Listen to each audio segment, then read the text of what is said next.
Ontem eu comecei dizendo que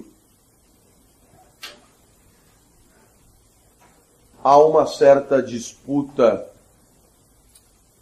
pela apropriação legítima da reflexão sobre os mitos. E eu destaquei a história, a filosofia e as letras. E no intervalo, uma aluna ponderou que eu deveria incluir nesta disputa a psicologia, a psicanálise, Jung. E a ponderação é totalmente pertinente. E certamente muitos outros aqui também poderiam reivindicar essa disputa. Eu me lembro de um professor na faculdade de Direito que estudava teoria do direito, né? Filosofia do direito, e que fazia tudo através dos mitos. Então, ele talvez também reivindicasse a parcela jurídica do estudo dos mitos. Eu dizia também ontem que os mitos se caracterizam por uma despreocupação de autoria. E, de certa maneira, essa característica dos mitos tem que ser explicada.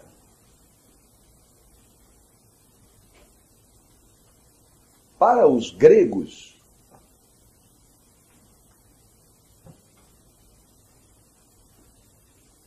o valor de beleza de qualquer coisa reside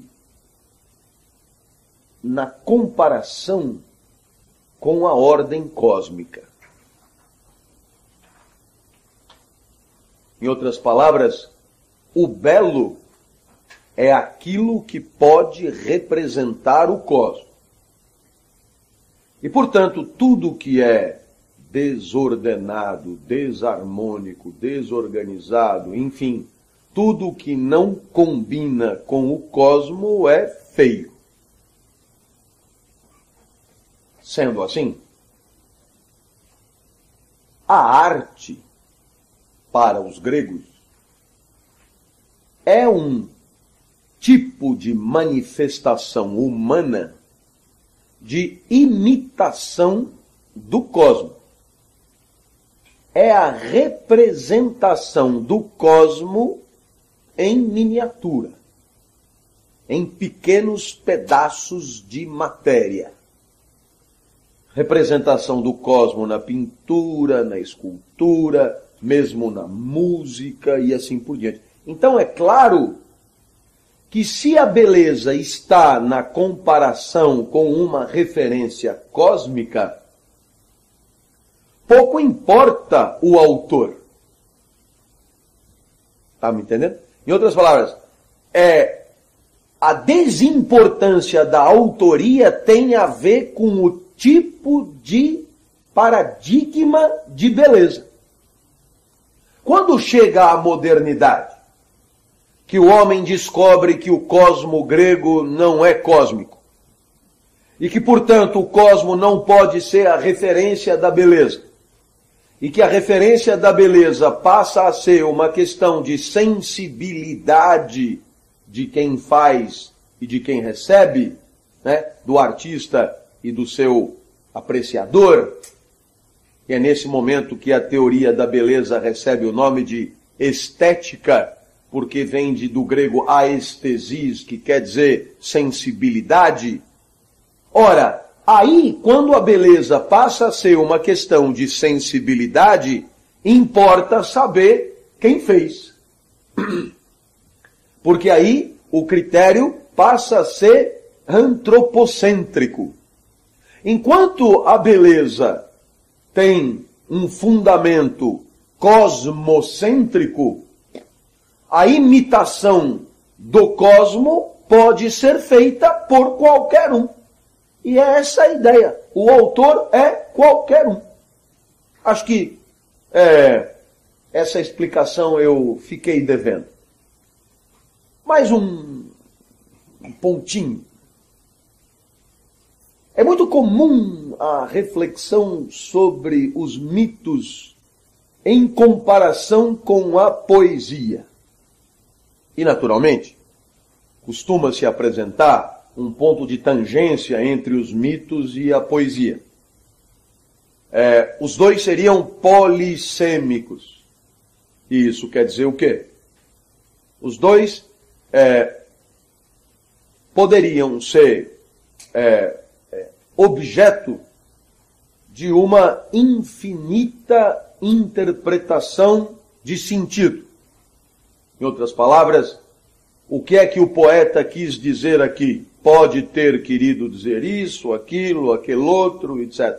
Portanto, há uma pluralidade de sentido quando se lê uma poesia. Assim também em relação aos mitos.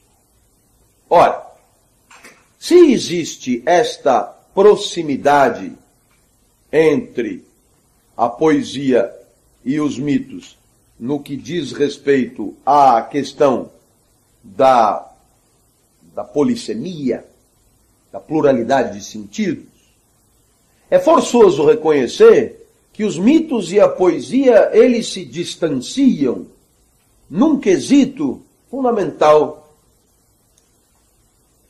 A forma da poesia, a maneira como a poesia é apresentada, ela permanece. Em outras palavras, ela é imodificável. A poesia que nos propõe Casimiro de Abreu em algum momento é a mesma que lemos hoje e será sempre a mesma, né? Os alunos de literatura brasileira daqui 200 anos lerão a mesma poesia. Haverá sempre uma pluralidade de sentidos, mas a poesia permanecerá a mesma. Com o mito, isso não acontece. Conforme pudemos dizer ontem, quem conta um mito participa da obra. E é isso que faz desse nosso trabalho um trabalho especial. Não se trata de prestar homenagem a uma obra já pronta, mas sim de participar da sua perenidade. De participar no sentido de sentir-se autor, dada o viés de oralidade que caracteriza essa produção cultural do homem. É por isso que muita gente diz, e entre eles o grande Jean-Pierre Vernant, que é um especialista na cultura grega, que colocar um mito no papel é um contrasentido, uma espécie de blasfêmia, uma espécie de heresia. E por quê? Porque os mitos são feitos para serem contados de pai para filho, de geração em geração, entre amigos. É o tipo de produção humana feito para ser contado verbalmente. Nesse sentido, o mito se aproxima muito da piada, propriamente. Escrever uma piada, ainda que seja muito legal ler as coisas do Veríssimo e livros de piada, mas ainda assim, piada que é piada contada pela boca. Mito que é mito contado pela boca. É essa a perspectiva introdutória do encontro de hoje. Muito bem, conforme prometido ontem, o objeto do nosso encontro é a teogonia de Hesíodo. Meus amigos, aqueles que forem se dedicar, eu fiquei sabendo que muita gente foi atrás do Gilgamesh na internet, mais do que um veio me contar, acharam na Wikipedia, me parabenizaram, disseram que eu não menti, um disse, nossa, é mesmo como o senhor contou. Então, Fico feliz com a confiança. Você checa a fiabilidade do que eu digo na Wikipedia, que beleza. É realmente o fim dos tempos. Mas, de qualquer maneira, cada um desce do bonde como pode, né?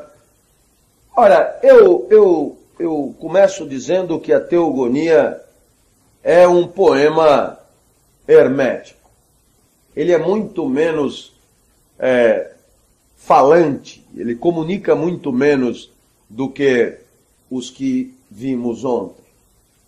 O Gilgamesh do Jean Bottero e o nosso amigo A Odisseia do Ulisses do Homero são obras deliciosas de ler. A Teogonia do Hesíodo, não. Não. No entanto, é absolutamente fundamental, porque a Teogonia do Hesíodo vai contar a história do surgimento do cosmos. E é claro que sem isso, a filosofia não seria pensável. A reflexão sobre a vida boa seria impossível. O cosmos é condição para entender tudo que aconteceu na história do pensamento, ocidental sobretudo. Então não tem como pular, ainda que seja para poucos. Eu costumo, nas minhas aulas e palestras, fazer um esclarecimento aos meus alunos. Quando eu sou apresentado nas empresas, nos congressos, as pessoas me apresentam como professor de ética da USP, o que não é mentira. E quando as pessoas ouvem isso, professor de ética da USP, imediatamente vem uma coisa na cabeça delas. A de que eu tenho no bolso do paletó a resposta certa da vida. Eu tenho no bolso do paletó como devemos viver, como devemos agir, o que é certo fazer, o que é errado fazer. Professor, diz aí, o que é certo? Fazer isso ou aquilo? Então, a primeira coisa que eu explico é que o professor de ética é quem mais sabe que esta resposta ele não pode dar. E por quê? Porque a ética não é a resposta certa da vida, é a problematização da vida. A ética é o mapeamento das possibilidades existenciais e a discussão sobre elas. A ética é quem melhor explica a impossibilidade de certezas sobre o jeito certo de agir. Portanto, o professor de ética é o contrário do que todo mundo acha que é. O que é que se espera do professor de ética? Que ele seja um guru. E o professor de ética é o contrário de um guru. O que é um guru? Um guru quase sempre não fala a nossa língua. Um guru vem sempre de fora, de preferência do primeiro mundo. E se ele vem da Índia, ele passou antes pelo primeiro mundo, para tomar um banho de diploma. Aí ele chega aqui, falando a língua dele, e o que é que ele promete? Ele promete a resposta certa da vida. Seja você quem for, seja o vivente quem for, não importa, a minha verdade vale para qualquer um. Esse é o guru. É bacana porque não funciona. Mas não importa, porque no ano que vem o guru será outro. Ou o mesmo, porque cara de pau todo mundo tem. É o mesmo com outra pirueta, outra fórmula. Quem gosta de guru é gente da administração. E aí fazem grandes eventos. Para assistir um guru tem que pagar caro. Um guru que fala de graça é um guru vagabundo. É um guru de meia pataca. Guru que é bom cobra muito. E tem que pagar caro. HSM Expo Management. Aí vem o prêmio Nobel, tal, James Berkeley, aí aparece o cara, o filme atrás, microfone de coisa. Eles têm todo o mesmo jeito, o mesmo perfil, a mesma empáfia, a mesma arrogância, a mesma certeza, a mesma segurança. É assim, eu me lembro de um, recentemente, ficamos na mesma coxia, no mesmo camarim, antes, ele falou antes, eu depois, e eu fui lá ver. E ele terminou assim, I'll tell you something. Aí eu falei, lá vem o cara, velho. É foda. This is the secret. You have to put the right person in the right place. Yeah! E as pessoas tiram foto da transparência. Right person, right place. Setinha e fotos, os celulares tirando foto e tal. Então, velho, não sei se eu... Por isso que meu sonho é comprar uma Kombi. Eu nunca vou chegar a Vera Cruz, porque eu não vendo verdades. Eu vendo incertezas, eu vendo confusões. E sabe por quê? Porque os valores são complexos. Mano.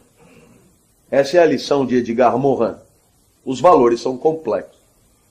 O que Edgar Morin quer dizer com isso? Ele quer dizer que se confiança é valor, desconfiança também é. Sabe? Se confiança é referência para a vida, desconfiança também é referência para a vida. Eu, por exemplo, só cheguei aqui hoje no horário graças à desconfiança. Desconfiei do caminho 1, desconfiei do caminho 2, desconfiei do caminho 3. Se disciplina é valor, repouso também é valor. Se transparência é valor, sigilo também é valor. Todo valor tem o seu contrário como valor também. Então, a pergunta é, qual valor vale mais? E para você saber qual valor vale mais, você tem que ter alguma coisa em cima. Uma referência de cima. Né? Não sei se está me acompanhando. O professor dá uma prova para os alunos. Todos os alunos fazem prova. E o professor dá 7, 8, 9 e tal. Como é que ele faz isso? Ele tem o gabarito. Então ele compara todos com o gabarito. E o gabarito é um só e resolve o problema da diversidade das provas dos alunos. Muito bem. E na hora de viver? O problema é que não há um gabarito único para a vida. São muitos os gabaritos. Então, é claro, a hora que tem muitos gabaritos, você precisaria de um gabarito dos gabaritos. Para saber qual é o gabarito que vale mais. Ficou claro isso? O que vale mais, confiar ou desconfiar? Não sei. Vamos perguntar para quem está em cima. Por isso sempre precisamos de Deus. Deus está no lugar de quem está em cima. Né? Deus não problematiza. Por isso ele é absoluto. Né? Não existe no Deus a complexidade. Né? Deus, pelo contrário, ele resolve a complexidade. E é claro que tudo isso eu contei, porque no final das contas o cosmo desempenhou durante muito tempo esse papel. O papel de gabarito dos gabaritos. O papel de simplificador da complexidade. O papel, portanto, de GPS da vida boa. Sem o cosmo, não tem como saber o que fazer. Então, se eu estou em dúvida, né? Dúvida clássica, dar ou não dar? Dúvida clássica. Fulano chega, cheio de marra, todo apetecível e tal, paga uma coca, fala do último filme do Woody Allen e tal, e demonstra interesse numa cópula furtiva. Dar ou não dar? Pois é um problema, porque a complexidade se apresenta. Se o valor for o prazer imediato, dar. Né? Se o valor for a valorização do corpo para uma negociação futura, é melhor segurar mais um pouco. Se o valor for, caralho, o que eu faço? Esse caralho que eu faço na filosofia recebe o nome de angústia. A angústia é desagradável de sentir. Então eu preciso de alguma coisa que esteja acima. O cosmo faz esse papel. Então, entenda, o cosmo é a grande. Na verdade, nós só temos na história do pensamento 3 grandes coisas que desempenharam esse papel de gabarito dos gabaritos, valor dos valores. O cosmo, Deus e o homem. Rigorosamente isso. Pensamento grego, pensamento cristão e pensamento moderno. O cosmo, Deus e o homem. Então, essa é a ideia. Então, aqui, hoje, trata-se de estudar o surgimento do cosmos. Perceba a importância. Na hora H, o que eu vou fazer? Pois muito bem, o cosmo é o GPS, o cosmo é o guia. Em outras palavras, qual é a solução que mais se harmoniza com o resto? Mas isso a gente vai entender como é que surge a partir de agora. Percebeu a importância do que eu estou falando? Então, e agora eu vou dar a cereja do chantilly da importância dessa coisa. Quando você conversa com os ecologistas, quando eu digo os ecologistas, não são os que você vê na televisão. São os que escreveram as coisas que os que estão na televisão falam. Certo? É quem está por trás da Marina Silva. Pensadores tipo Hans Jonas, etc. E você vê o que os caras dizem, o que é que você percebe? Que todos eles pretendem uma ressurreição de uma ética cósmica. Portanto, não se trata só de descobrir qual foi o paradigma que triunfou soberano durante 8 séculos lá atrás. Não, é de alguma coisa que reivindica posição de definidor da vida boa hoje, certo?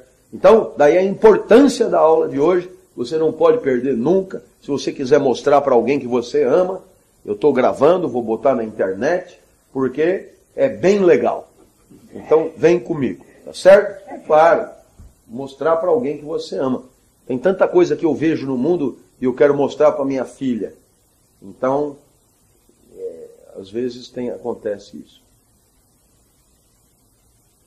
O primeiro Deus da teogonia, não vá... Uma vez eu dei essa aula e alguém me pegou no corredor, assim, como assim o primeiro Deus? Deus é um só. O que o senhor está falando? Eu não tenho nada com isso, eu estou explicando a teogonia. Não tem nada a ver com as tuas convicções, não é certo? É o que o cara escreveu. O primeiro Deus ele chamou de caos.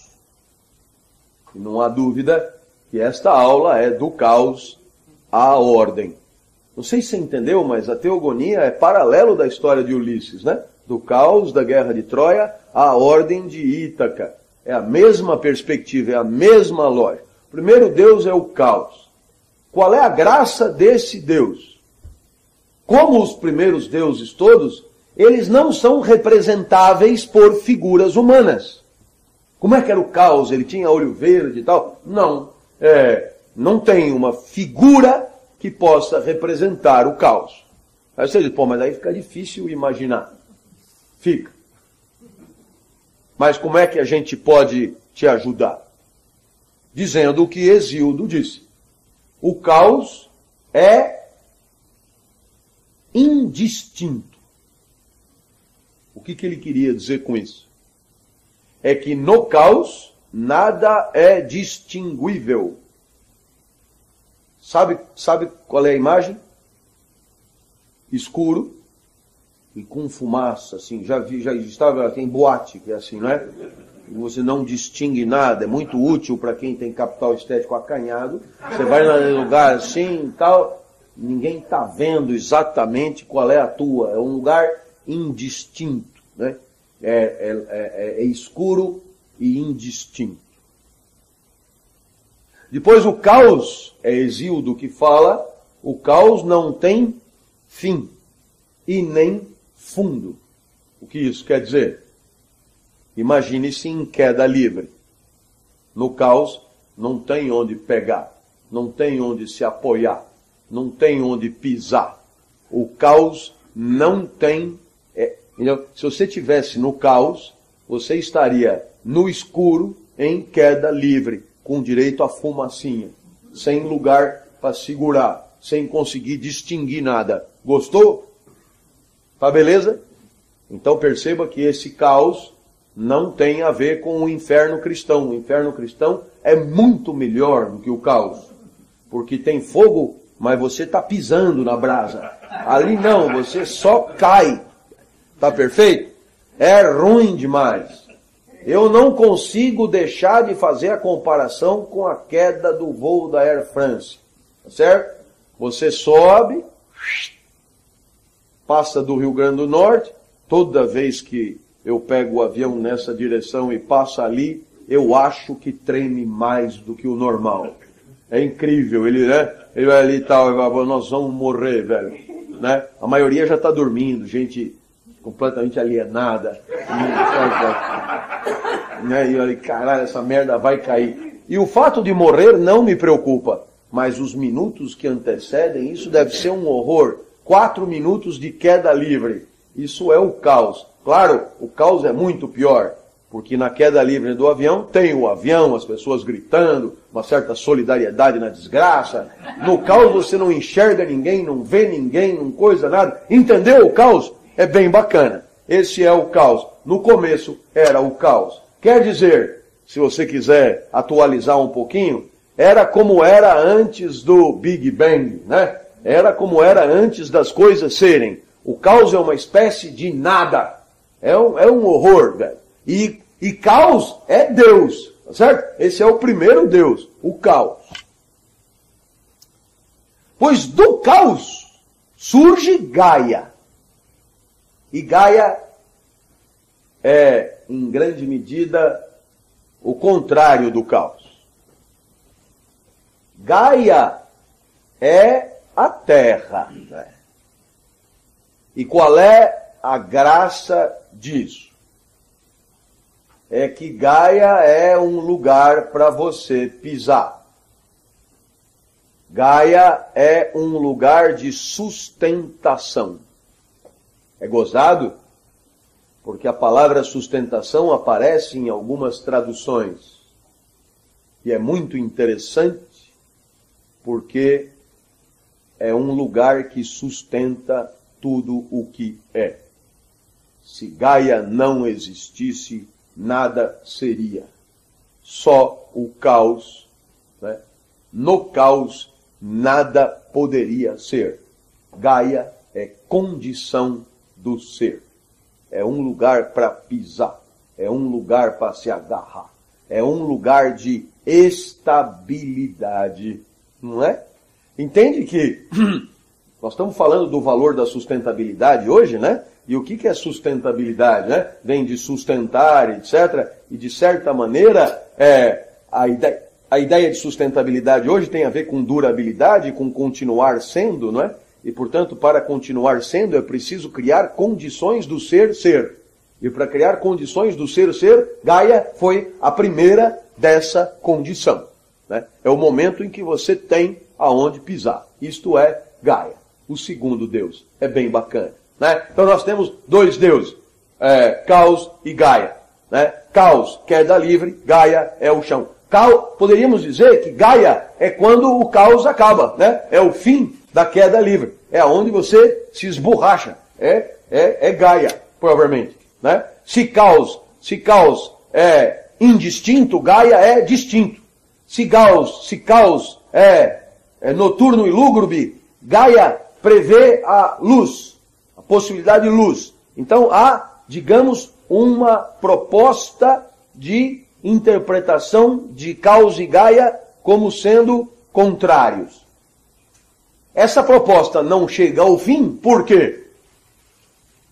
Porque Gaia encerra em si mesma uma reminiscência do caos. Não sei se me entendeu.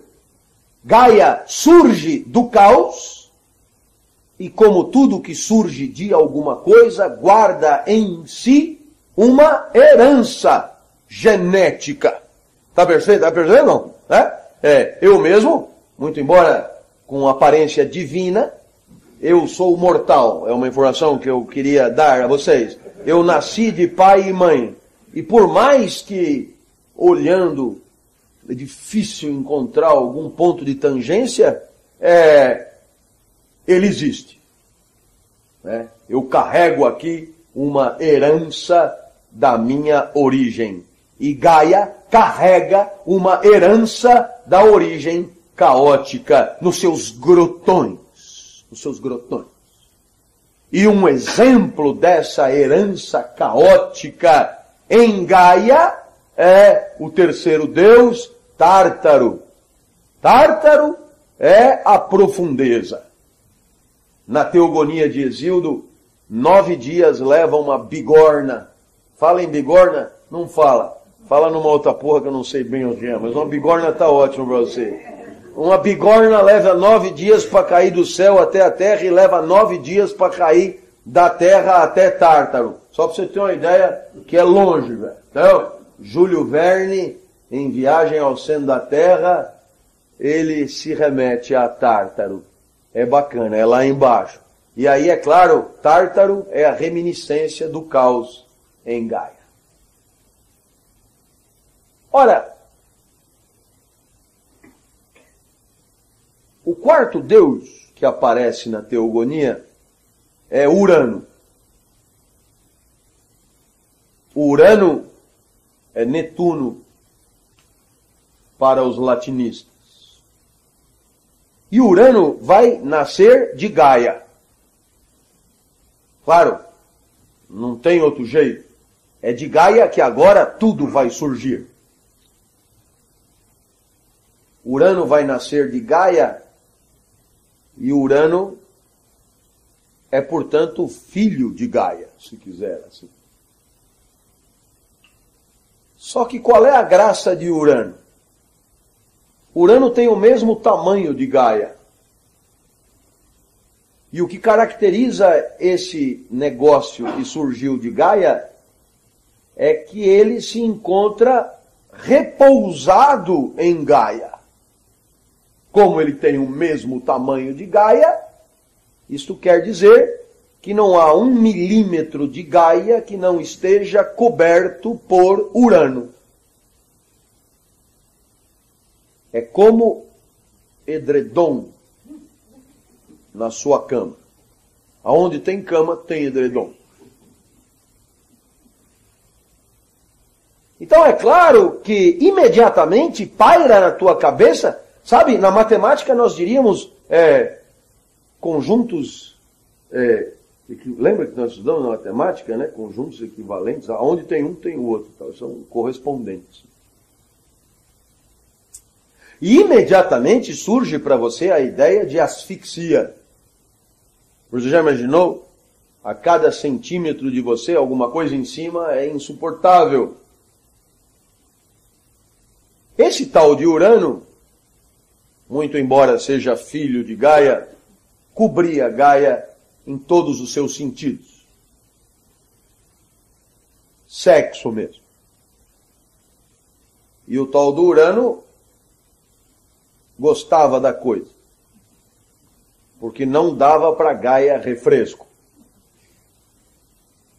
Nesse ponto levamos vantagem. Uma bimbadinha, levanta, faz outra coisa. Dependendo da idade, o mês que vem volta. Urano comia Gaia ininterruptamente. Eu não sei nem imaginar. Mas deve ser um negócio... Então é claro que Urano e Gaia tinham filhos. Mas Urano não dava brecha para Gaia parir seus filhos. De tal maneira que os filhos de Gaia permaneciam dentro de Gaia. E Urano não queria deixar os filhos sair, por quê? Porque ele supunha que algum filho podia fazer a pele dele e tirar dele a primazia do universo. Urano, na verdade, é a primeira grande figura masculina de controle do universo, de reinado sobre o universo, etc. Ele não queria perder aquela boquinha de estar ali, imagina, se ele não pudesse mais comer Gaia, o que ele ia fazer da vida. E Gaia teve filhos. Titãs, primeiro. 12. 6 machos e 6 fêmeas. 12 titãs. Depois, 3 cíclopes. E depois, 3 hecatônquiros. Uma palavrinha sobre cada um desses. Titãs são os primeiros deuses com figura humana que aparecem na teogonia. Entendeu? Perceba, até os titãs, todos os deuses não eram representáveis por figuras humanas. No final das contas, a teogonia, nascimento dos deuses, era uma cosmogonia, nascimento do mundo. Então, os deuses não eram representáveis por figuras humanas. Mas aí apareceram os deuses com cara humana, os titãs. E eles eram deuses da terra, surgidos da terra e criados dentro da terra, de força descomunal, de beleza descomunal, de truculência descomunal, deuses guerreiros. Incrível, velho. Os titãs. Sonífera ilha. Os titãs. 6 e 6. 12. Os cíclopes. Os cíclopes. Os cíclopes tinham um olho só. Mas era a visão que os caracterizava. E os cíclopes vão entrar para a história do surgimento do cosmos, porque os cíclopes eram responsáveis pelos raios e pelos trovões. E finalmente os hecatônquiros. O nome quer dizer sem braço. E sem braço não é com S. É com C. 50 cabeças cada um. 50 bocas cada um. 100 braços. Sacou o naipe da figura? Muito bem. Tudo isso fazia a indigestão de Gaia. O que você tem aí dentro? Perguntava Urano a Gaia. Eu tenho 12 titãs, 3 cíclopes e 3 hecatônquiros. E aí o tal do Urano, eu não vou sair de cima nem fudendo, velho. Porque se esses bichos saírem daí de dentro, eu tô fudido. E aí então, Gaia, desesperada para conhecer seus filhos, meio que diz a cada um deles, como é que é? Alguém pode me ajudar a tirar esse cara de cima? E é aí que surge a figura de Cronos. Cronos é o mais jovem dos titãs. E desde a mitologia, o filho mais jovem é sempre mais interessante. Eu falo porque como eu sou único, eu sou também o mais jovem. Cronos disse para a mãe, eu vou quebrar seu galho. Fabrica uma espécie de espada mesmo, meio curva. O que não era difícil, porque estando dentro da terra, ele tinha todos, né? Tudo que ele precisava, veio aqui na região de Minas Gerais, pegou o que ele precisava e tal, e preparou um negócio fino. Urano enrijeceu e penetrou Gaia. E Cronos, munido daquela espada, segura o membro de Urano com a mão esquerda, e desde então essa mão esquerda vai se chamar de sinistra. Pega a espada com a direita e plá! Corta bem no talo o membro de Urano. E aquilo, pof! Devia ser alguma coisa de tamanho significativo. E Cronos joga no mar. Urano, claro, sente aquilo que normalmente se sente quando isso acontece. Não me pergunte, porque, felizmente, nada disso me aconteceu. E Urano, com a dor que sente, sai de cima de Gaia, e sai de cima com tudo, e vai parar aonde ele está até hoje, no céu. Urano é o céu. O céu nem sempre esteve aonde está. Eu sempre desconfiei disso. O céu já esteve aqui, fudendo a terra, mas aí cortaram o pinto dele fora e ele foi parar lá em cima. Hoje o céu é o reduto de todos aqueles que não trepam mais. Mas antes de partir, Urano disse: eu deixo aqui uma herança da qual vocês vão se arrepender.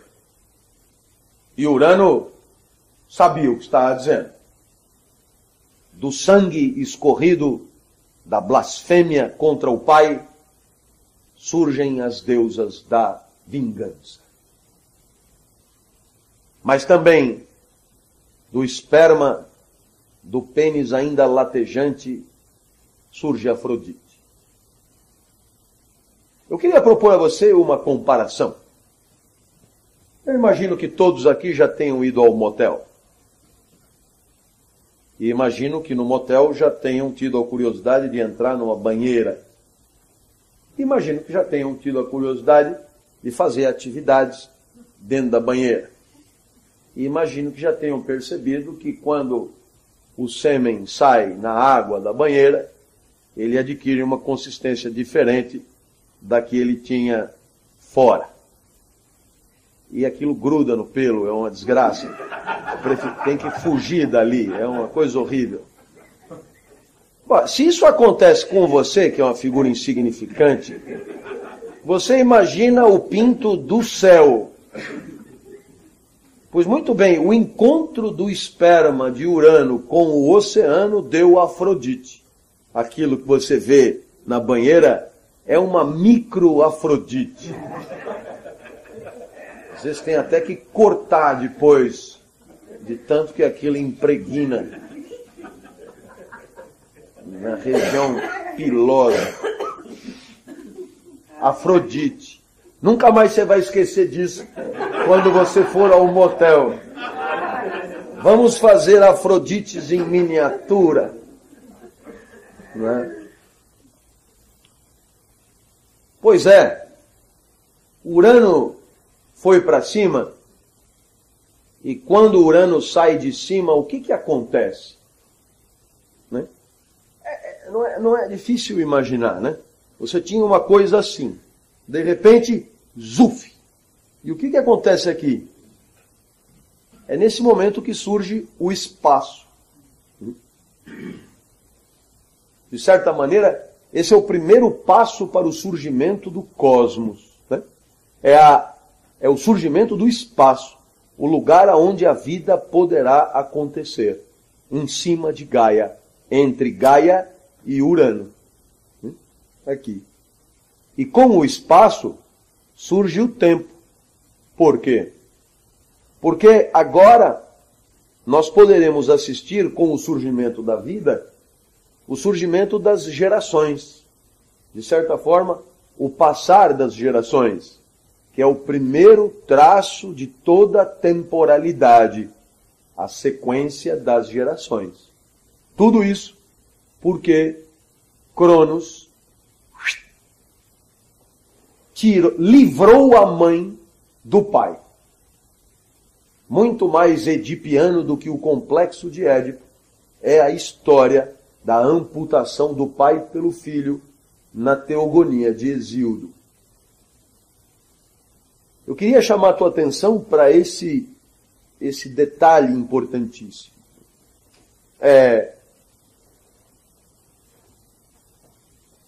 No momento em que Cronos libera Gaia, ele libera também os titãs, que passam a dominar o mundo. E o grande líder é Cronos. Porém, Cronos sabia das potencialidades dos irmãos não titãs, os Cíclopes e os Hecatônquiros. E o que fez Cronos? Manteve atrancafiados no Tártaro os 6 outros irmãos, 3 Cíclopes e 3 Hecatônquiros. Então, surgiram para o tempo e para o espaço e para as gerações, surgiram quem? Os titãs. E isso é um detalhe fundamental. São os titãs que deixarão a sua herança. São os titãs que povoarão Gaia. São os titãs que, de certa forma, perenizarão uma certa espécie, propriamente. Porque os Cíclopes e os Hecatônquiros, esses continuam nos grotões de Gaia, esses continuam em íntima associação com aquilo que é de reminiscência caótica em Gaia, o Tártaro. O Tártaro. Muito bem. Então você tem um momento da teogonia, que é o momento em que os titãs controlam o universo. E é claro, a hegemonia de Cronos nesse momento é total. Cronos é um tirano cruel.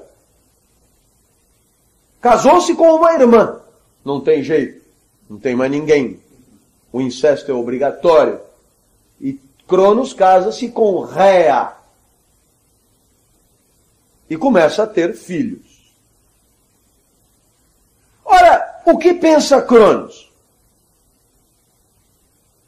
Se eu capei o meu pai, o que será que os meus filhos poderão fazer comigo? Então Cronos decide engolir os filhos, tão logo atinjam o tamanho do seu joelho.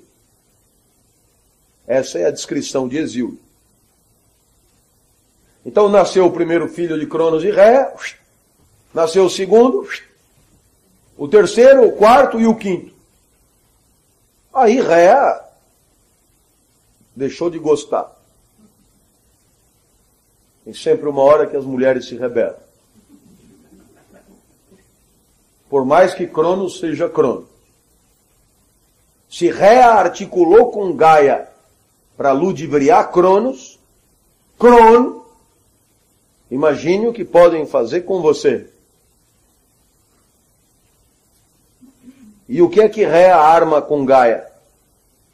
Escondeu o sexto filho. E para que Cronos não se desse conta, no lugar do sexto filho botaram pedra. Cronos, que não devia ser um fino gourmet, comeu pedra no lugar do filho. E se deu por satisfeito. E esse filho foi educado e criado por uma cabra, nos grotões de Gaia. Esse filho é o sexto de Cronos e Rhea, Zeus. E o pequeno Zeus vai se alimentando. Há uma série de detalhes curiosíssimos, as artimanhas para que o choro de Zeus não fosse percebido por Cronos. É muito mais rico do que eu posso relatar aqui. A cabra amalteia em português, A cabra alimenta Zeus com uma comida que sai do seu chifre. Comida chamada ambrosia.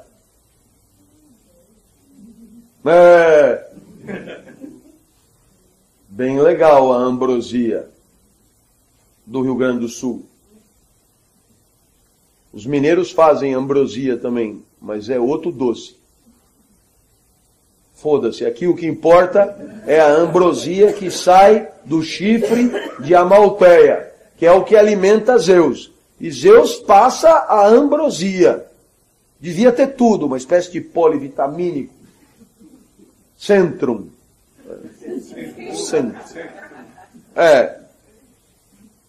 E Zeus rapidamente percebem, vai se tornar o mais lindo, o mais forte, o mais fodido, o mais espetacular de todos os deuses. Começa a ficar impossível manter Zeus dentro daquela caverna. Né? Tem a história da pele da cabra que vai virar... tudo tem ramificações aqui. A gente podia um dia fazer um ano de conversa sobre mitos. É uma delícia. E o fato é que chega uma hora que alguém explica para Zeus por que ele está ali.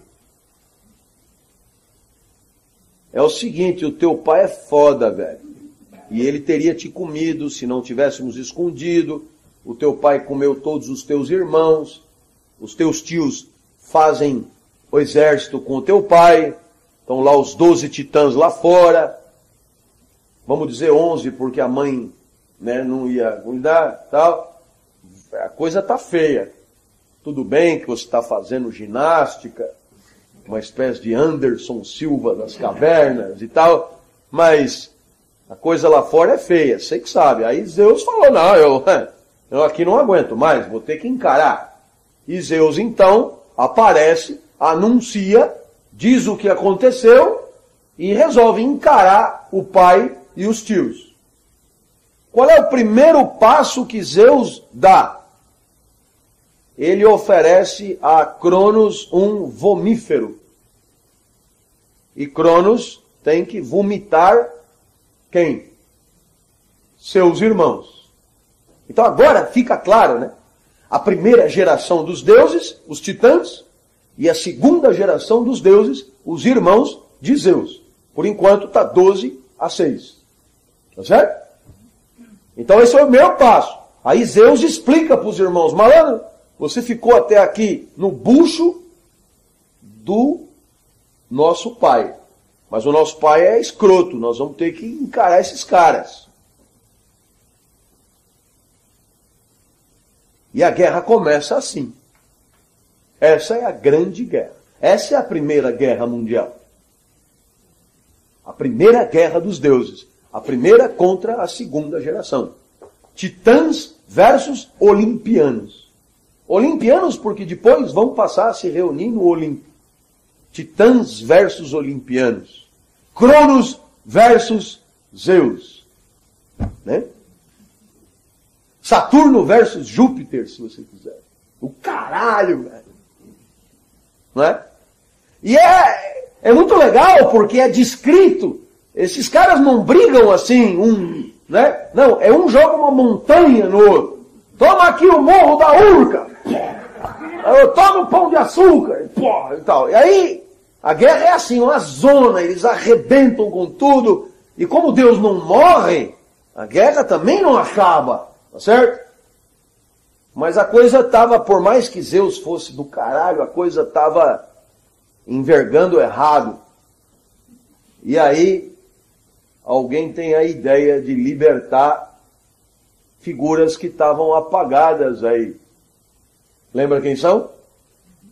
Os Cíclopes e os Hecatônquiros. Zeus desce até o Tártaro e diz, escuta, vocês estão gostando daqui? Os caras estão lá babando.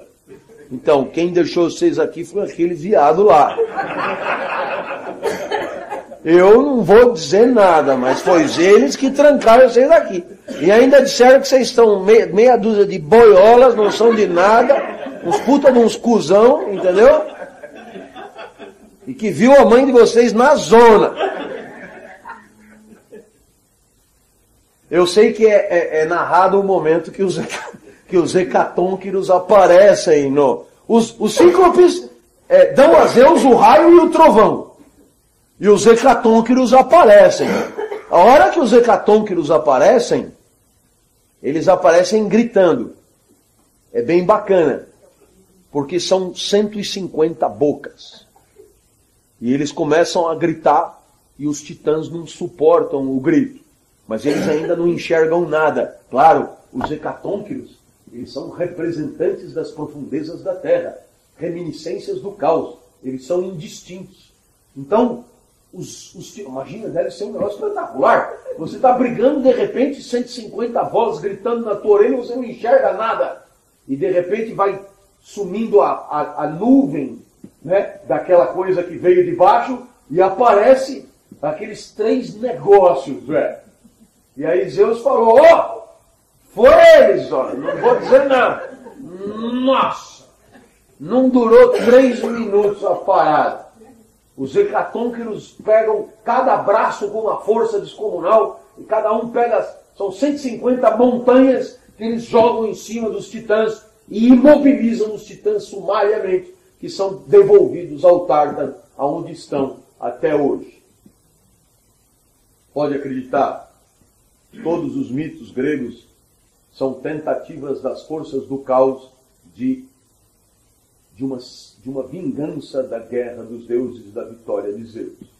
Todos os mitos são isso. Né? Quer dizer, as forças do caos tentando encontrar uma forma de reverter a hegemonia de Zeus e a hegemonia do jeito Zeus de governar.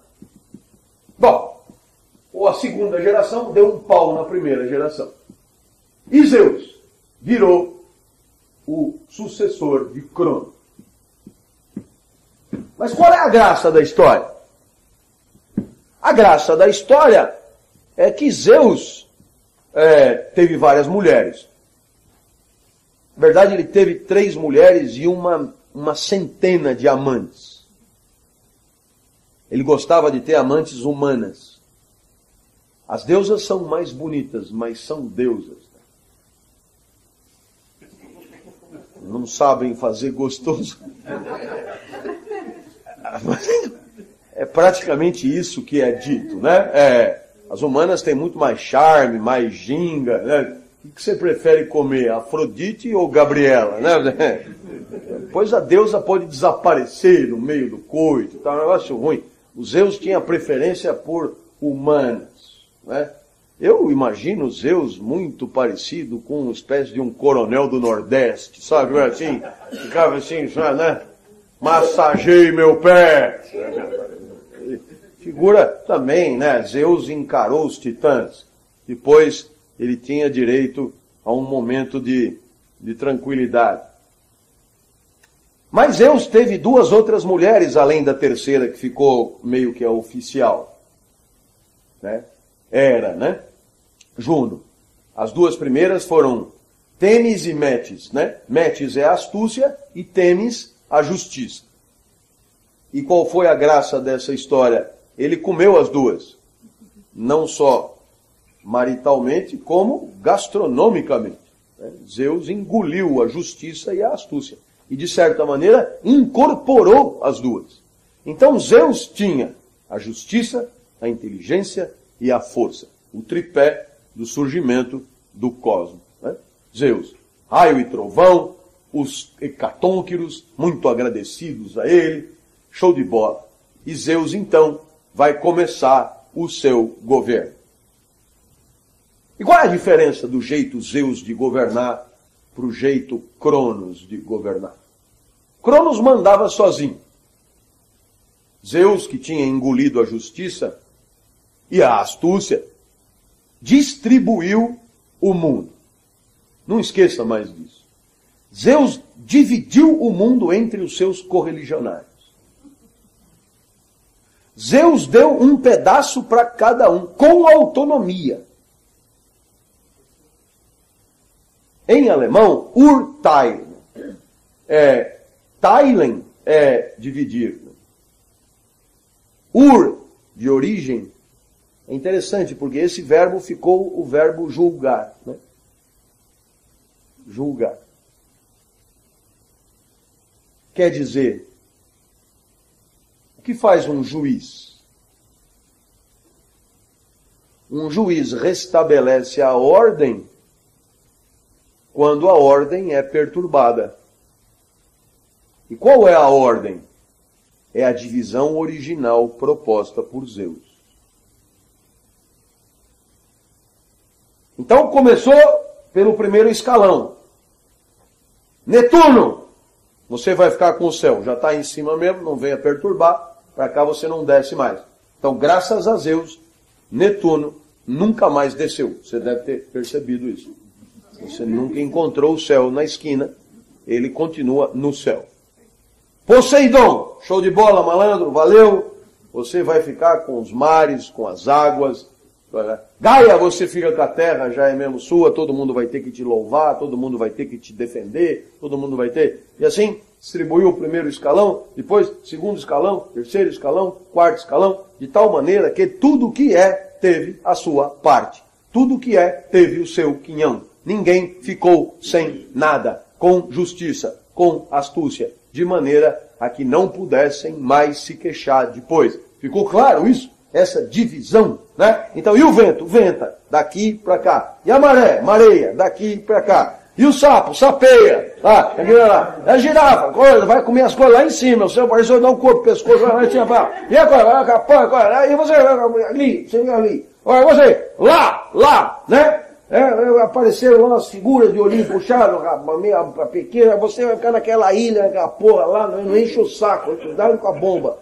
Você lá, né? Coisa, tal, americano, comedor de hambúrguer, você lá e tal, né? E assim, distribuiu, não enche o meu saco. Vamos dividir, vamos coisar. Mas é claro, essa divisão original é muito semelhante ao que um governante faz quando é eleito. Não tem dúvida. Quem são os meus amigos? Palocci, Zé Dirceu, o coitado, então eu vou o cara perturba a ordem, tem que sair, você é um babaca, o cara tem que botar outro, tem que botar alguém no PTB, vai fazer o quê? Então, meus amigos, quem foi que me ajudou na campanha pro MDB? Bom, então, nós vamos deixar a Caixa Econômica Federal, vice-presidente, tá bom assim? Queria a presidência do Banco do Brasil, não vai dar, porque vê se não me enche o saco, tá? Entendeu, né? Então, Zeus e Dilma, né? A mesma coisa. Essa é a divisão original. E você não tem como entender o cosmos sem entender que essa divisão original foi proposta por Zeus. E Zeus é Zeus, velho. Quer dizer o quê? Quer dizer que essa divisão é justa. E, portanto, quem quer sair do seu lugar, atenta contra o cosmos. Atentando contra o cosmos, atenta contra Zeus. E atentando contra Zeus, atenta contra a justiça. Portanto, tem que ser recolocado no seu lugar. Isso é fundamental. Não é por acaso que no direito romano, o direito romano só tem uma frase. É dar a cada um o que é seu. E é seu por quê? Porque Zeus distribuiu assim. Então perceba que você não alguém vira você e diz, vê se manca e não avança para cá. E o cara dirá, por quê? Né? Por quê? Se não tem essa história em cima, cada um faz o que quer. Caos. Porque tem essa história, o homem entende que houve uma divisão e que existe uma espécie de ordem no mundo que é anterior a ele. Quando você nasce, não é você que faz a ordem. A ordem já existia. É o que hoje nós chamamos de transcendência. O cosmos é uma forma de organização do mundo que transcende a vontade deste ou daquele homem. Ficou claro? Show de bola? É impressionante a clareza da minha exposição. Se você não entendeu isso aqui, você não é do ramo, não tem importância. Zeus, sabe, tem serviço funerário, tem técnico de televisão, tem... Cada um, não tem como não entender. Você está entendendo? Então, quer dizer, quando os ecologistas falam, olha, tem que ser assim, é porque eles partem de um gabarito dos gabaritos de índole transcendente, que é uma espécie de ordem natural das coisas.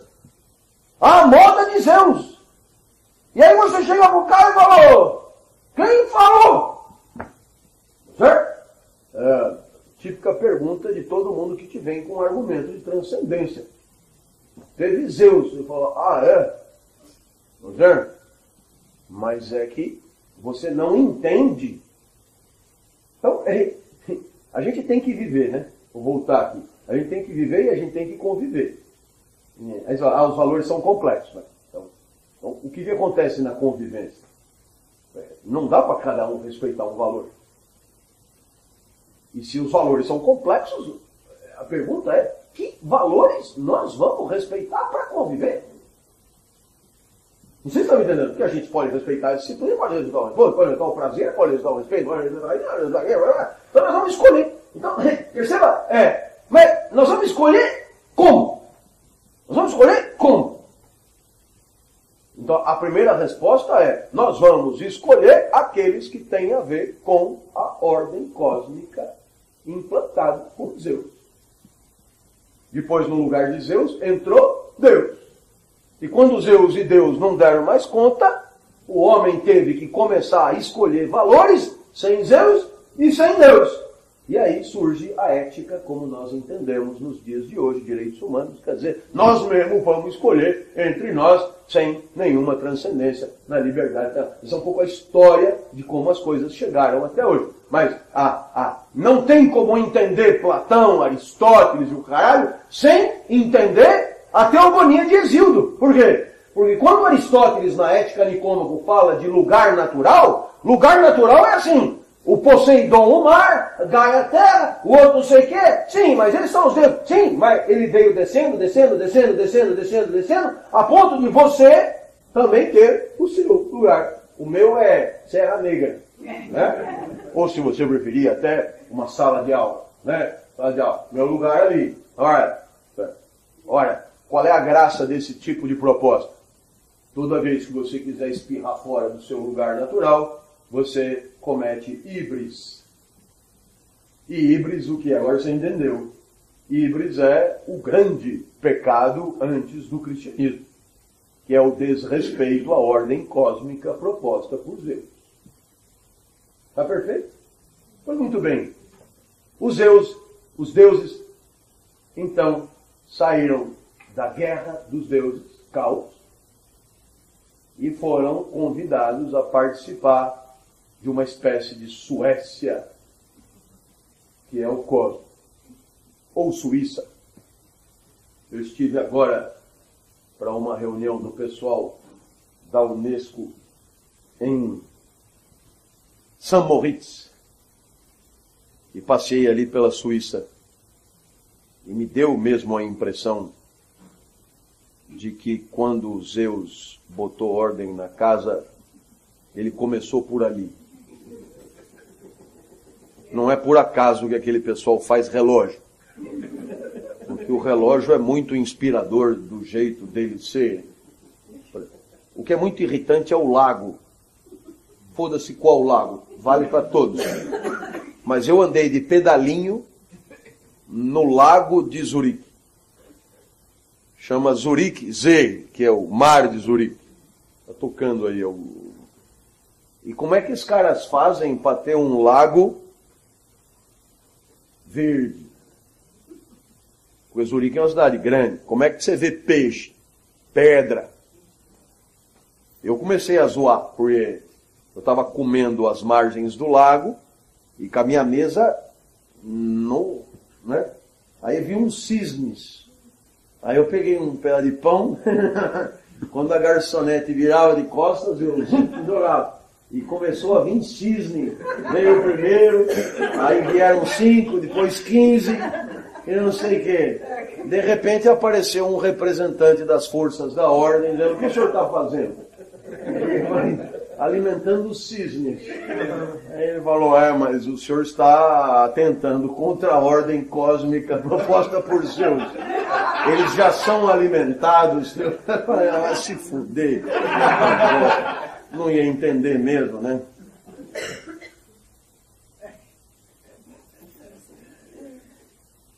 Claro que você pode, por exemplo, sair de Zurique e terminar em Imperatriz, no interior do Maranhão. E aí você entende: o caos nunca desaparecerá. Os titãs continuam cutucando lá embaixo. E é essa tensão entre o caos e o cosmo que caracteriza a história da nossa existência. O pessoal me perguntou dos cíclopes e dos hecatônquiros. Os cíclopes são Brontes, Estéropes e Argeus. E os hecatônquiros são os famosos três, né? Cotó, Briareu e Giz. Cotó, Briareu e Giz. Bom, vamos ao que interessa.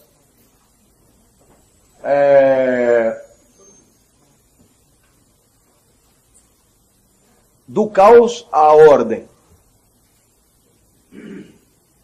Zeus botou ordem na casa. E o que é que acontece? Justamente nada.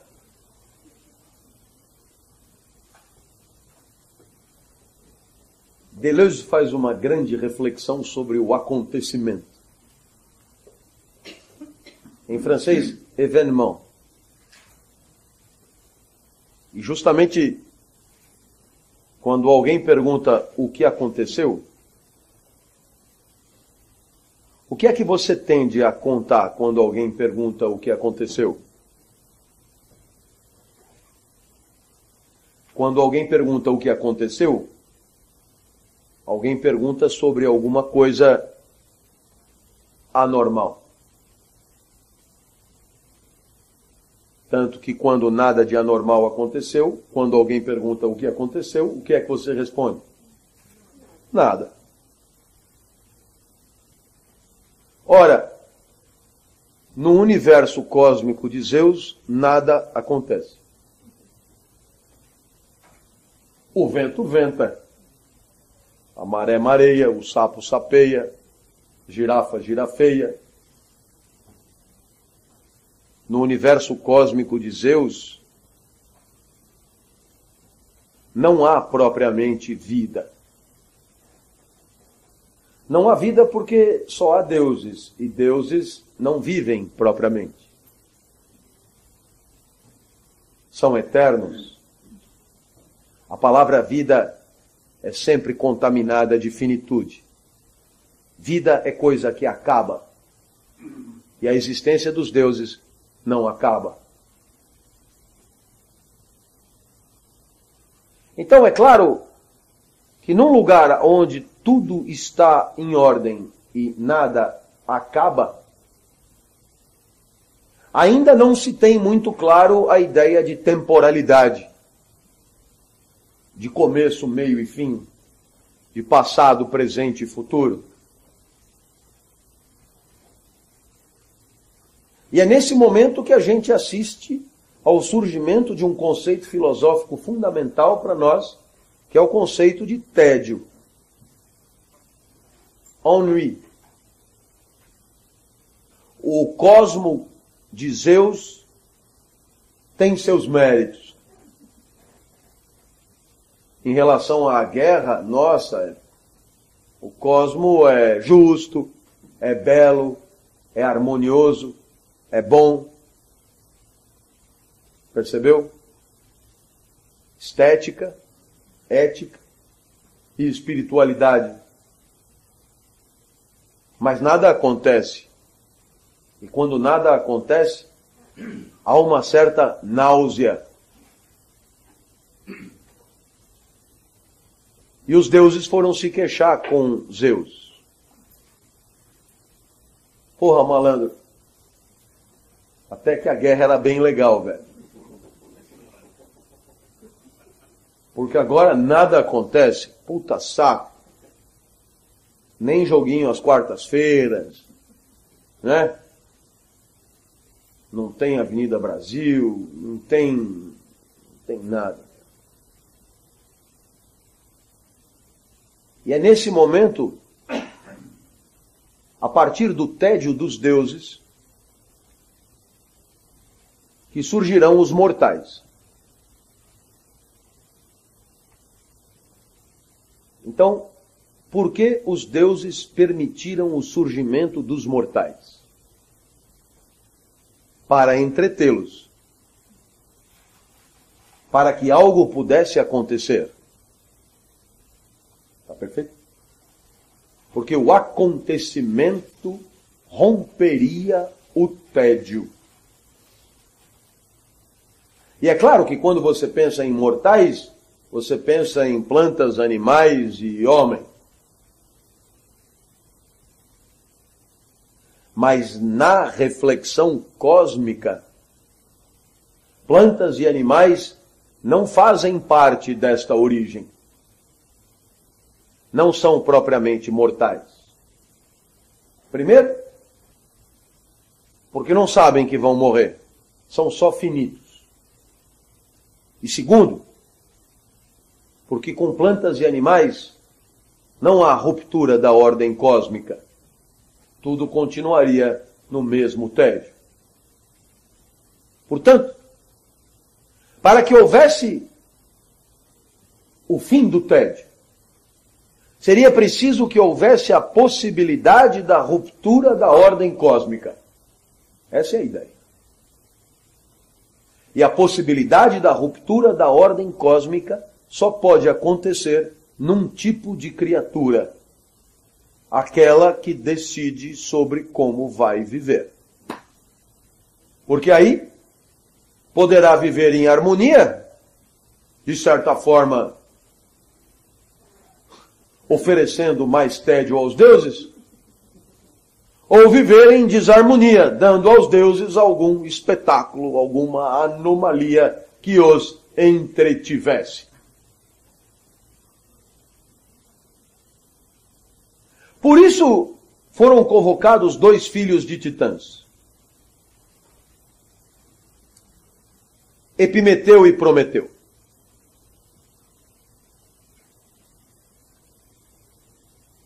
Não sei se você entende, mas são alinhados de última hora. Filhos de Titãs que perceberam que a coisa ia para o vinagre e resolveram mudar de lado. E quando você muda de lado na última hora, o prestígio é sempre acanhado. Epimeteu e Prometeu estavam na periferia, né, do campo divino. Aí chamaram os 2 irmãos. Epimeteu é um desastre. Epimeteu é aquele que fala sem pensar. Conhece criança? E algumas crianças que ficam grandes. Fala sem pensar. Depois se arrepende. Ai. Faz sem pensar. Um pouco lerdo. Um pouco atrapalhado. Prometeu ao contrário. Astuto. Tem sempre um golpe antecipado. Sempre antecipa as jogadas. A ideia de Prometeu é bem essa, a ideia do jogador de xadrez.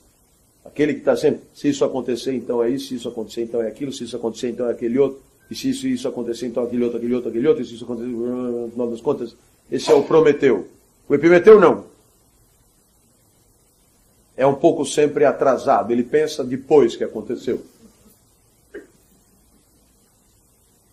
E aí então, na hora de distribuir tarefas, Epimeteu ficou com os animais e Prometeu com o homem. E é muito interessante observar que Epimeteu fez o melhor que podia ter feito. Distribuiu entre os animais atributos que lhes permitissem a todos se virar. A preocupação era quase que matemática mesmo.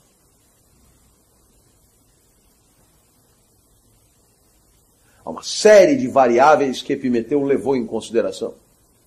Força, velocidade, capacidade de digestão, tipo de coisa que vai comer, mandíbula, proteção contra o frio, habitat. O problema todo é que Epimeteu distribuiu tudo e se esqueceu do irmão. E Prometeu se viu na obrigação de fazer o homem sem nenhum dos atributos que Epimeteu já havia entregue aos animais. Essa história você encontra no diálogo Protágoras, contada por Platão. Prometeu se vê num mato sem cachorro. Os deuses ansiosos para conhecer os novos produtos do cosmos, Epimeteu com toda a sua vitrine preparada para o dia do lançamento, e Prometeu sem ter o que fazer. E o homem seria a grande vedete. Prometeu então rouba o fogo e a astúcia. Para isso invade o palácio de Atena, uma confusão, comete uma série de heresias, mas dá ao homem condições de se virar.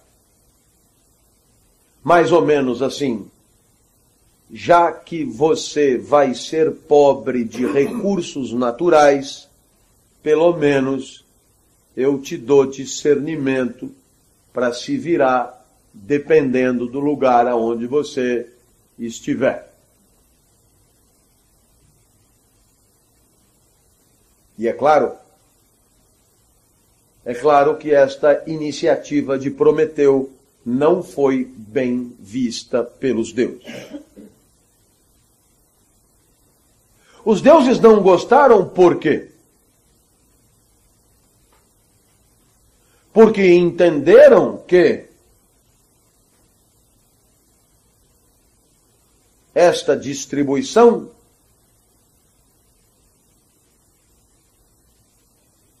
colocava os homens em condição muito próxima da deles.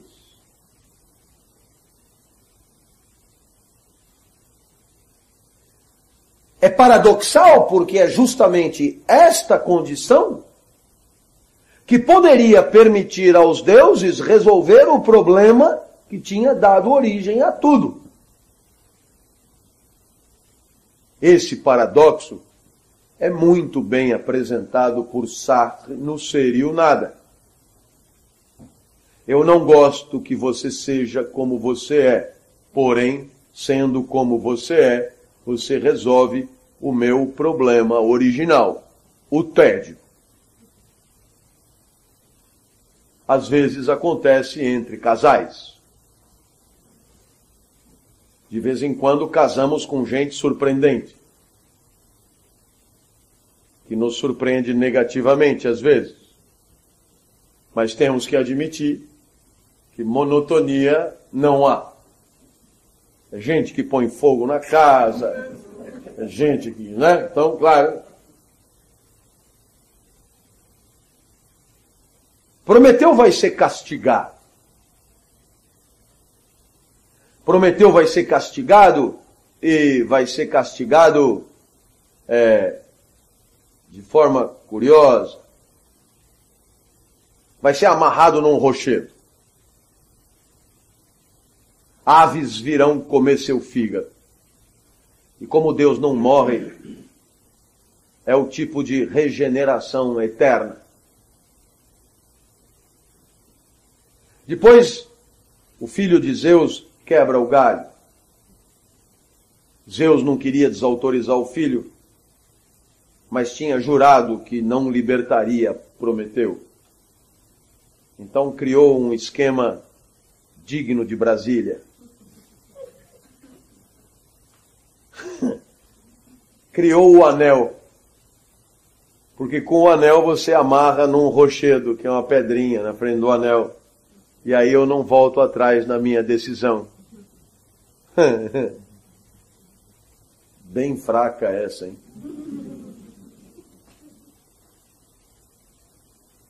Mas essa história é uma história que tem consequências filosóficas intermináveis.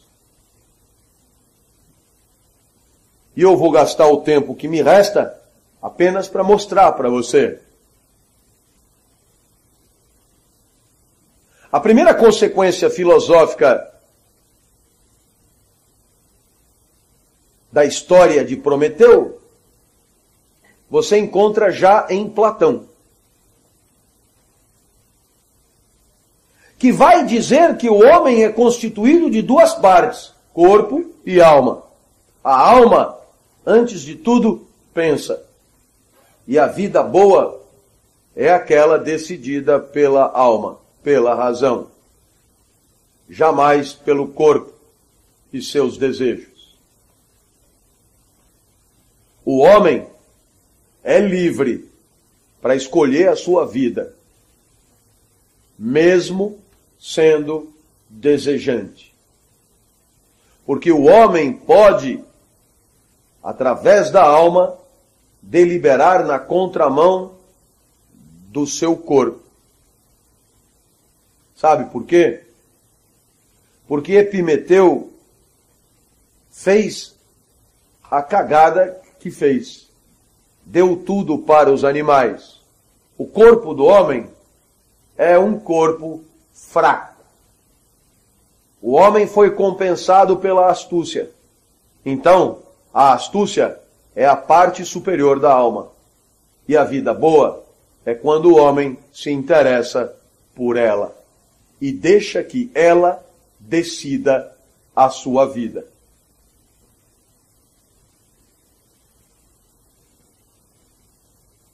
Não é para todo mundo. Para conseguir ter a vida governada pela astúcia, pela razão, pela parte superior da alma, é preciso quase que ser um escolhido. A grande maioria viverá mal. Quando você consagra a vida ao desenvolvimento da alma, você cria as condições para uma vida boa. Uma senhora no intervalo disse: larguei a ginástica para vir assistir a sua aula. É uma troca que seria aplaudida aqui. Afinal de contas, o corpo muito faz quando não atrapalha. Um pouco de ginástica é bom, para que ele não atrapalhe. A alma é o filé mignon da vida. E você só entende isso por causa de Prometeu e por causa do tédio dos deuses. Caberá à alma, quer dizer à razão, quer dizer à astúcia, permitir ao homem encontrar o seu lugar natural. Sabe por quê? Quando Epimeteu deu todos os atributos dos animais aos animais, já colocou os animais no seu lugar natural. Fora dali eles não sobrevivem. Como o homem é zerado de acessórios naturais, uma espécie de Chevette S, É a astúcia que tem que fazer o papel que a natureza não pode fazer. Entendeu, malandro? A tartaruga não erra. Por quê? Porque com aquela porra que ela tem em cima, ou ela vive no lugar certo, ou ela não vive. O coelho não erra, sabe por quê? Se ele viver errado, ele já trepou o suficiente para deixar mais 500 no lugar dele.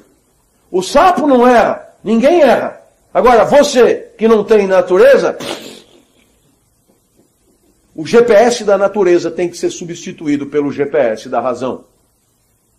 Na mesma linha de perspectiva, Rousseau, o gato nasce gato.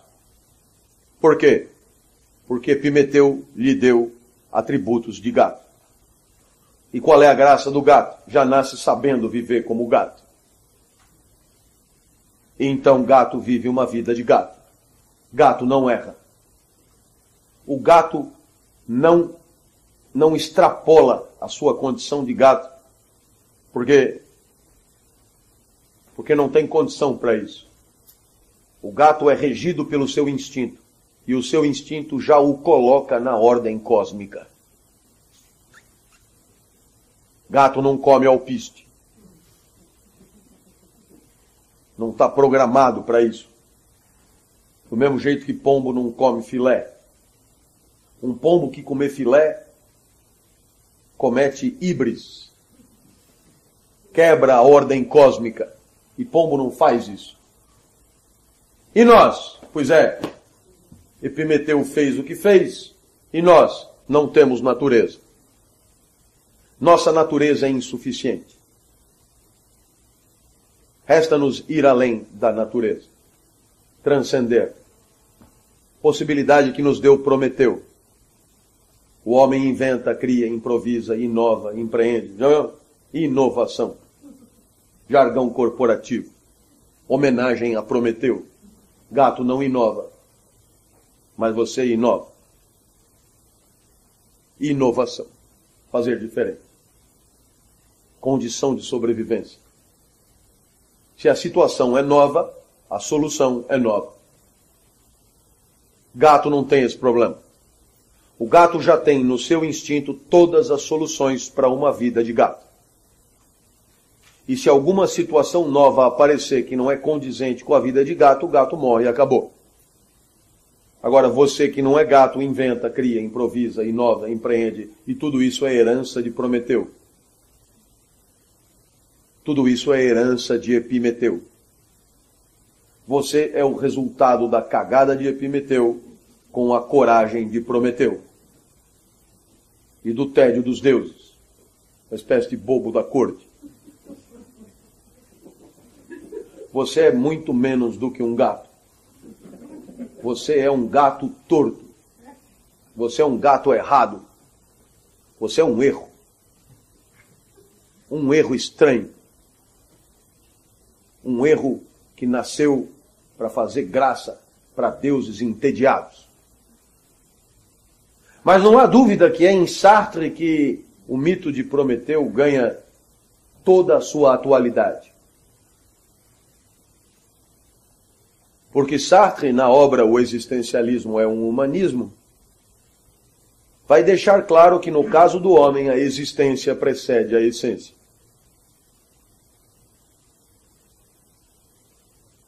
E é aqui que você tem que me entender. O gato primeiro é gato, essência de gato. Depois vive como gato, existência de gato. No caso do gato, a essência do gato determina a vida do gato. Primeiro ele é, depois ele vive de acordo. Primeiro ele é, depois ele existe. Primeiro a essência, depois a existência. Primeiro Epimeteu, depois a vida. O homem é o contrário. Ele não tem essência antes da vida. Por isso, primeiro ele vive. E depois, se ele quiser, ele descobre quem ele é. Mas ele é em função daquilo que ele fez. Em função das escolhas que fez. Em função do tipo de uso da astúcia de Prometeu que ele deu para a sua vida. O homem é a liberdade para escolher o seu caminho. O homem é o nada. Por isso, o ser e o nada. O ser é o gato. O nada é você. Quando você nasce, não sendo nada, porque nada, Chevette S, cagada de Epimeteu, sem atributos. Você é o nada. Então, não sendo nada, tem 360 graus de alternativas. E quando você vai contar para alguém no bar quem você é, você não diz eu sou um espaço de mitoses e meioses. Você não diz eu sou intestino que peristalta. Você não diz eu tenho pelo cobre. Né? A pessoa quer saber quem você é, você diz, eu sou o neurônio que sinapseia. Você está entendendo a pertinência do que eu estou falando? Por quê? Porque a tua natureza não te define. Para o gato, sim. Siamês, pelo couro, você não, a tua natureza não te define. O que é que te define? O que é que te define? O que é que você diz para as pessoas quando você tem que dizer quem você é? Eu digo, eu sou professor. Isto quer dizer, eu escolhi ser professor. Isto quer dizer, eu fui livre para escolher ser professor. E entre muitas possibilidades, escolhi essa. Então, eu sou a minha escolha. Eu sou a minha vida. Eu sou o caminho que eu escolhi percorrer. Primeiro eu vivo. Depois eu te conto quem eu sou. Depois eu te conto quem eu fui. A existência precede a essência. A vida vem antes da definição. Por quê? Porque Epimeteu não nos deu definição. Tirou-nos a possibilidade de uma natureza. E nos fez, primeiro viver, ter que viver, do nada, a partir do nada. É o que chamamos de liberdade. Se fôssemos gato, teríamos que viver como gato. Não há liberdade para gato. Se fôssemos pombo, teríamos que viver como pombo. Mas como não somos nada, não temos que nada. Mulheres viram homens, homens viram mulheres. Gordos lipoaspiram, magros siliconeiam, cabeludos raspam, carecas implantam, branquelas bronzeiam, bronzeados esbranquiçam. Quando dançam e cantam bem. Faz o que quiser. Estica, encolhe, bomba, penhana.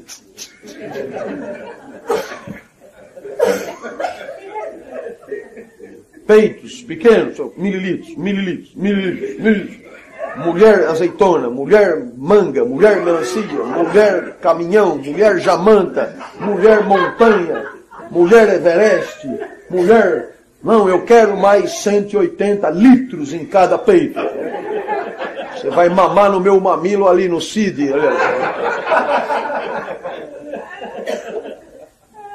O que eu quiser. E por quê? Porque Epimeteu não... Né?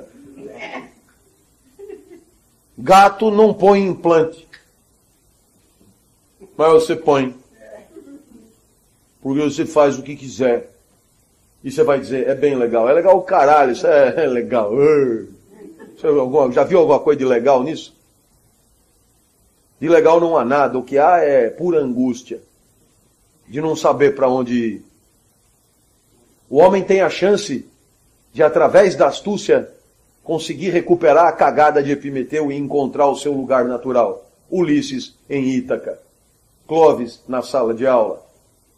César Cielo nos 50. Não é no 100, é nos 50. É isso. Eu espero que você tenha entendido a atualidade do mito. Eu espero que você tenha entendido, e eu poderia ficar aqui falando horas sobre as consequências filosóficas desta ideia fundamental da história das alegorias míticas. A fabricação dos mortais por Epimeteu e por Prometeu explica a nossa especificidade. A nossa especificidade é ser nada de princípio. E quem é o professor Clóvis? É a aula que ele dá. A coisa poderia funcionar assim. Aqui está o professor Clóvis, que é, e depois ele dá a aula de acordo com o que ele é. Não funciona assim. Primeiro o professor Clóvis dá a aula, e aí dando aula, ele vai descobrindo quem ele é. Porque antes da escolha não há nada. Quer saber? A isso chamamos emancipação. Até porque, não tendo natureza humana, também não tem natureza feminina, sabia? O tipo, mulher nasceu para... Isso é tirania. Mulher não nasceu para nada. Epimeteu garante. Mulher nasceu para ser livre e escolher, fazer da sua vida o que bem entender. Lutar boxe, ser bombeiro, pilotar Fórmula 1, trepar com outra mulher, trepar com um semáforo, fazer o que quiser. O resto de cuidar de filho e não sei, isso é o resultado de uma dominação. Também não tem natureza de negro, natureza de judeu, natureza de japonês, natureza de não sei o quê. Não há natureza de nada. Somos todos igualmente livres de princípio para fazer da nossa vida o que bem nos aprouver. São 360 graus de alternativas. São infinitas as possibilidades. A escolha é nossa. Os valores são complexos. Uma chance de diminuir a complexidade e a angústia é acreditar no cosmos. E no cosmos existe um lugar para nós, onde a nossa natureza entra em harmonia com a natureza, não é? La mise en harmonie de notre nature et la nature du reste. É essa a vida boa na primeira grande perspectiva ética da história ocidental, a ética cósmica. Amanhã, no final desses nossos encontros, vamos apresentar alguns mitos que possam dar conta desse duelo cosmos-caos. E vamos começar na primeira parte por uma linda história do rei Midas, que certamente vai vos encantar quando relatada por mim. É claro. Até amanhã, se Deus quiser.